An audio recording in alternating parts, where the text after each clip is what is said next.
A ver, cuando escuchamos salmonela, casi todos pensamos en una cosa, intoxicación alimentaria, ¿no? Algo molesto, sí, pero que se pasa en unos días. Bueno, la realidad es mucho más compleja. Este patógeno tiene, digamos, una doble personalidad. Por un lado, sí, es el culpable de esa gastroenteritis pasajera, pero por el otro, puede ser el actor principal en un drama mucho más serio, una fiebre sistémica que puede ser mortal. Hoy vamos a desentrañar justamente eso, esa dualidad. Y aquí está la gran pregunta, el meollo del asunto. ¿Cómo es posible que el mismo género de bacteria pueda causar algo tan diferente como una gripa estomacal que se cura sola y, al mismo tiempo, una fiebre que te puede matar? Entender esta diferencia no es un dato curioso, es clave en la práctica clínica. Así que vamos a ponernos el sombrero de detectives y a resolver este caso. Para hacerlo, vamos a seguir una ruta muy clara, como en una buena investigación. Primero, el perfil del sospechoso. ¿Quién es y cómo es esta bacteria? Luego, su modus operandi, o sea, su patogenia. Seguiremos el rastro para ver cómo se mueve en el mundo, su epidemiología. Después nos vamos directo a la escena del crimen, las enfermedades clínicas que provoca. Y claro, terminaremos viendo cómo podemos identificar al culpable en el laboratorio y, lo más importante, cómo neutralizarlo con tratamiento y control. Muy bien, pues empecemos por el principio. Todo buen detective necesita un perfil detallado del sospechoso. Vamos a ver su fisiología y su estructura para entender quién es en realidad Salmonella.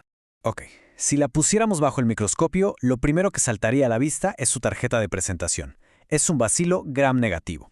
¿Y eso qué significa en español? Bueno, bacilo es fácil, tiene forma de bastoncito.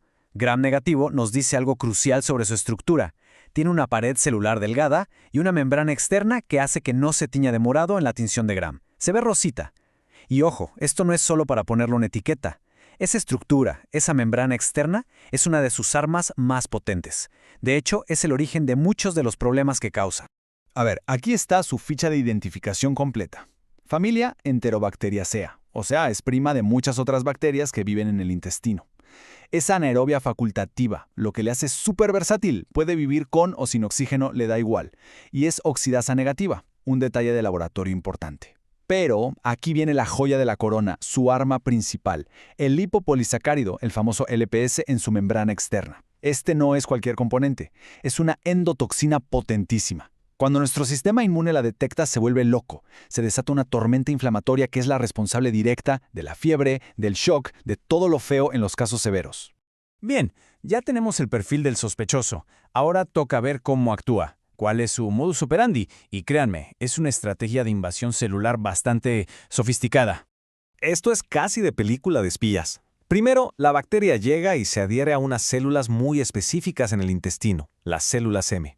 Una vez ahí, saca su arma secreta, un sistema de secreción de tipo 3. Imaginen que es como una jeringa molecular diminuta. Con esta jeringa le inyecta a nuestras células un cóctel de proteínas. Estas proteínas son como hackers, reprograman la célula desde adentro y la obligan a que literalmente se trague a la bacteria. Pero lo más increíble viene ahora. Una vez adentro, en lugar de ser destruida por nuestras defensas como los macrófagos, Salmonella hace algo genial.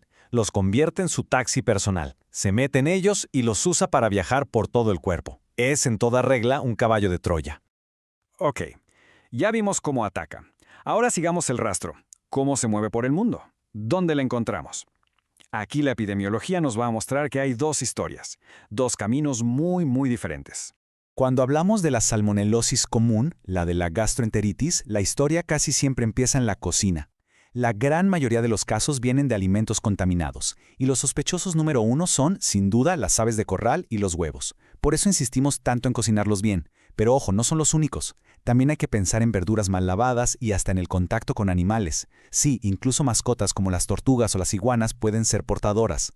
Y aquí es donde las dos historias se separan por completo. Es una división clave. La salmonela no tifoidea, la de la diarrea, es un problema que compartimos con los animales, es una zoonosis. Viene de pollos, vacas, reptiles. Pero la salmonela tifoidea, la que causa la fiebre, es otra cosa. Su único, y repito, único reservorio somos los humanos. No vive en otro lado. Y esto cambia todo el juego para la salud pública. Porque para controlar la fiebre tifoidea no es suficiente con cuidar la comida. La clave es encontrar a las personas que son portadores crónicos. Gente que a lo mejor ni síntomas tiene, pero que aloja la bacteria muchas veces en la vesícula biliar y la sigue esparciendo. Perfecto. Ya tenemos el perfil, el modus operandi, y el rastro. Ahora sí, llegamos al corazón de nuestra investigación, la escena del crimen.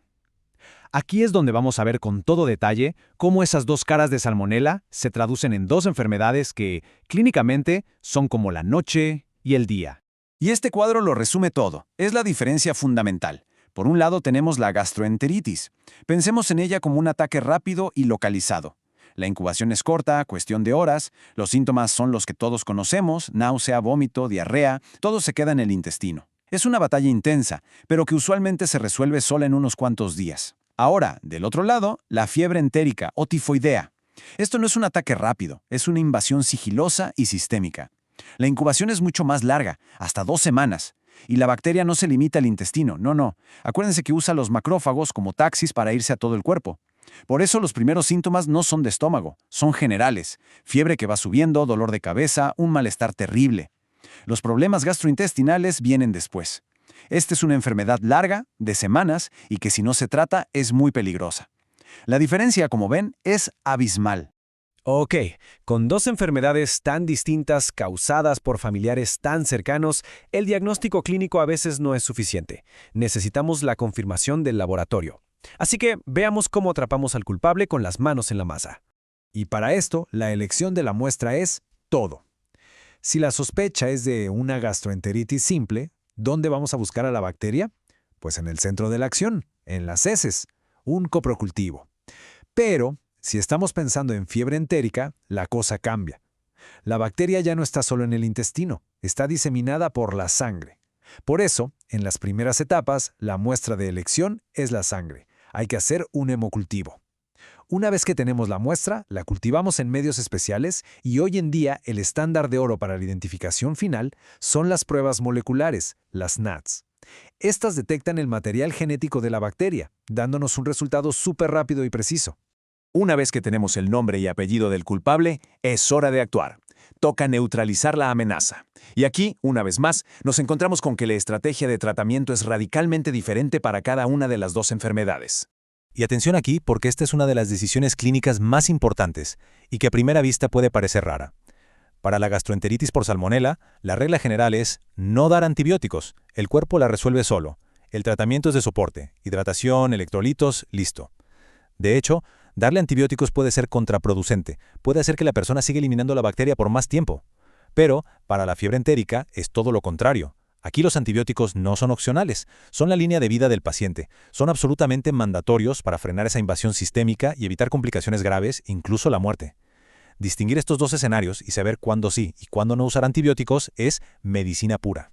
Cuando sí necesitamos antibióticos, como en la fiebre tifoidea, tenemos varias opciones en nuestro arsenal.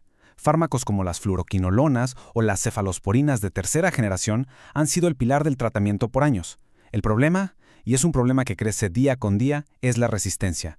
Las bacterias se están volviendo inmunes a nuestras armas. Por eso, hoy más que nunca es una pésima idea tratar a ciegas. Es crucial, es indispensable hacer pruebas de sensibilidad, un antibiograma, para saber exactamente qué antibiótico va a funcionar contra esa cepa en particular. Claro que tratar al enfermo es vital, pero si queremos ganar la guerra y no solo una batalla, la clave está en la prevención. La estrategia más inteligente es, siempre, romper la cadena de transmisión antes de que alguien más se enferme. Y como siempre se dice, no hay mejor medicina que la prevención. Y aquí de nuevo las estrategias se dividen. Para la gastroenteritis común, la batalla se gana en la cocina. Cocer bien el pollo y los huevos, lavar todo, evitar la contaminación cruzada, lo que ya sabemos. Pero para la fiebre tifoidea, la cosa es más grande. No basta con la higiene personal, se necesita saneamiento del agua, pero sobre todo esa labor de salud pública de buscar y tratar a los portadores crónicos. Y por supuesto, si se va a viajar a un lugar donde la fiebre tifoidea es común, la vacunación es una herramienta de protección súper valiosa.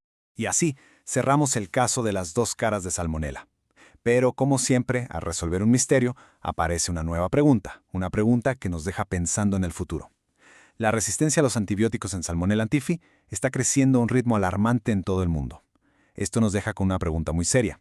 ¿Cómo vamos a proteger las pocas herramientas efectivas que nos quedan para tratar la fiebre tifoidea? Cuidar esos antibióticos no es solo un reto científico, es una responsabilidad que tenemos todos, especialmente en el campo de la salud.